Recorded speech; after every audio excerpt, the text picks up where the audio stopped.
മഹോത്സവത്തിനൊരുങ്ങി പെരിയ പുലിഭൂത ദേവസ്ഥാനം.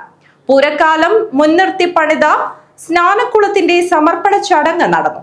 പ്രസിദ്ധവും ഐതിഹ്യസമ്പന്നവുമായ പെരിയ പുലിഭൂത ദേവസ്ഥാനത്ത് 2 വർഷത്തിലൊരിക്കലാണ് കളിയാട്ട മഹോത്സവം നടക്കുക. വരുന്ന ജനുവരി 7 മുതൽ 11 വരെ തീയതികളിലാണ് കളിയാട്ട മഹോത്സവം. മഹോത്സവത്തിന്റെ വിജയത്തിനായുള്ള ഒരുക്കങ്ങൾ പുരോഗമിക്കുകയാണ്. മഹോത്സവത്തിന്റെ ഭാഗമായും പൂരക്കാലം മുൻനിർത്തിയും ദേവസ്ഥാനത്തിന് സമീപം പുതുതായി പണിതീർത്ത സ്നാനക്കുളത്തിന്റെ സമർപ്പണ ചടങ്ങ് നടന്നു. അരവത്ത് KU പത്മനാഭ തന്ത്രികളുടെ കാർമ്മികത്വത്തിലാണ് ചടങ്ങ് നടന്നത്. ദേവസ്ഥാന സ്ഥാനികർ, ഭരണസമിതി ഭാരവാഹികൾ, വിവിധ ക്ഷേത്ര തറവാട് പ്രതിനിധികൾ, പ്രാദേശിക സമിതി പ്രതിനിധികൾ തുടങ്ങിയവർ ചടങ്ങിൽ സംബന്ധിച്ചു. പെരിയ ശ്രീ പുലിഭൂത ദേവസ്ഥാനത്ത് 2025 ജനുവരി 7 മുതൽ 11 വരെ നടക്കുന്ന കളിയാട്ടത്തിൻ്റെ ഭാഗമായി ഇന്ന് ഒരു ഗണപതി ഹോമം ശുദ്ധിയും ഉണ്ടായി. നമ്മുടെ ഭാഗന്നറായ അരവത്ത് ശ്രീ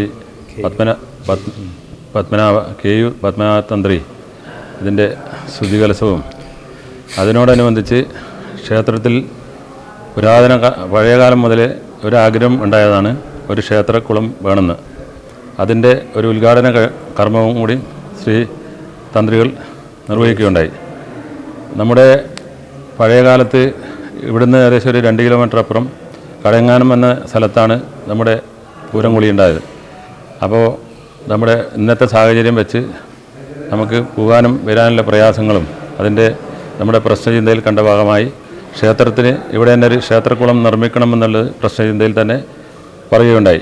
കണ്ണൂത്ത്, കിഴക്കേക്കര, പടിഞ്ഞാറേക്കര, ആയമ്പാറ എന്നീ പ്രാദേശിക സമിതികളുടെയും മാതൃസമിതി, UAE committee, drivers committee, Poorakkali സംഘം തുടങ്ങിയവരുടെ സഹകരണത്തോടെയുമാണ് സ്നാനക്കുളം നിർമ്മിച്ചത്.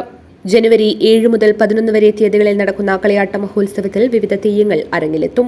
തെയ്യക്കോലങ്ങളുടെ അനുഗ്രഹം ഏറ്റുവാങ്ങാൻ നാടിന്റെ നാനാഭാഗത്തു നിന്നും നൂറുകണക്കിന് ഭക്തജനങ്ങൾ പെരിയ പുലിഭൂത ദേവസ്ഥാന സന്നിധിയിൽ എത്തിച്ചേരും.